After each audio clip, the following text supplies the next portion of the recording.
Wilma Cisaldo, who's a very, very good friend of mine right now. So, yun, malaki ang pasasalamat ko sa mga teachers ng PUP for bringing us all these wonderful segment producers and researchers ng GMA. Kasi much of the award-winning documentaries ng Eyewitness were researched by PUP people. Yun, kaya malapit sa puso ko ang PUP. Anyway, ang topic ko daw ay pag-usapan ng aking career. Alright. Kanina narinig ko, sabi ninyo, marami sa inyo gusto maging news anchor? Teka nga, sige, ano nga tayo. Sinong gusto maging news anchor? Raise your hand.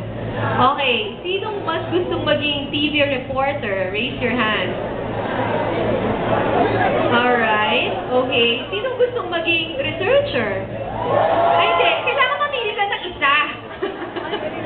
Ano bang mas gusto niyo maging? News anchor? News anchor. Okay, kaya mas madaling tanong. Mas gusto niyo bang nasa harap ng TV? O nasa likod ng TV? I know. Gusto nila nasa harap. Hindi pwedeng bot. Hindi pwedeng bot. Lang isa lang. Usually, ang mga graduates ng mass communications, gusto nila yung appeal ng television. Huwag na tayo magpaka-ipokrita, mga kapuso. Ang appeal ng television for all of us is because we appear on television.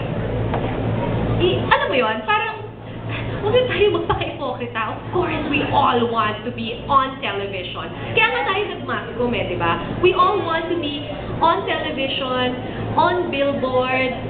Gusto natin, pinapakinggan tayo, pinapanood tayo, gusto natin may nakikinig sa atin, may nakikinig sa boses natin. We are a performance kind of course.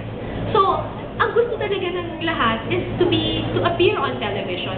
At usually, ang hatak ng television or broadcasting world for all of us is the glamour that comes with it. It's the glamour. Aminin, ayaw niyo ba yung glamour? Siyempre, di ba? Meron ba naman gustong gusgusin siya buong buhay niya, di ba? Siyempre, mas gusto mo yung, gusto nating lahat yung nakabihis ka ng maayos, yung maganda ka on television, yung glamour na kaakibat ng nandun ka sa billboard, may sikat ka, pinakikinggan ka, may power ka, may influence ka. That kind of world. Yan ang unang-unang gusto. Lahat ng pumapasok sa journalism. Yung mga sinasabi, I want to be a journalist because I want to help my country, because I really want to write, writing is my passion, gano'n. I do believe that, pero huwag na tayo magpaka-ipokrita, gusto natin din yung glamour.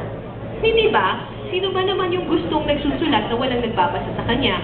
Sino ba naman yung gustong nagpe-perform or nagsasalita tapos walang nanonood sa kanya? Wala, di ba? We all want to be on television and we all want to be heard or read. Okay? But, and there's nothing wrong. There's nothing wrong with aiming for glamour. There's nothing wrong na mag-asam ka ng isang glamorous life on television. Nagiging mali lang siya kung yun lang ang gusto mo. Okay?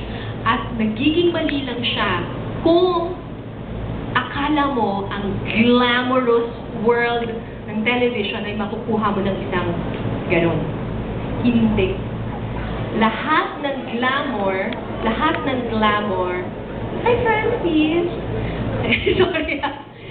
Lahat ng glamour that comes with the broadcast industry involves a lot of hard work.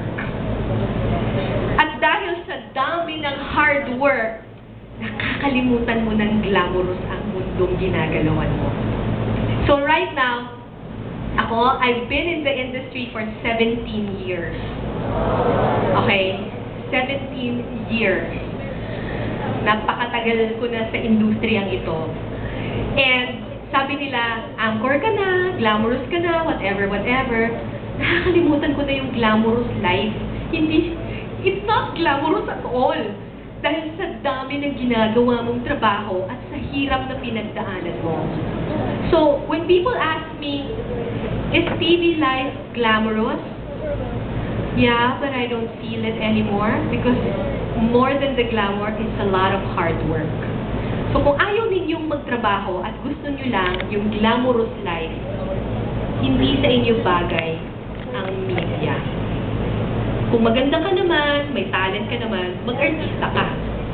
Siguro mas konti yung hard work. Siguro may hard work din sa kanila. Pero siguro, I don't know, pero mas glamorous yun sa kanila. Pero if you want to go into media, don't just aim for glamour. Kasi the glamour always comes with a lot of hard work. The glamour is just 10%. 90% is hard work.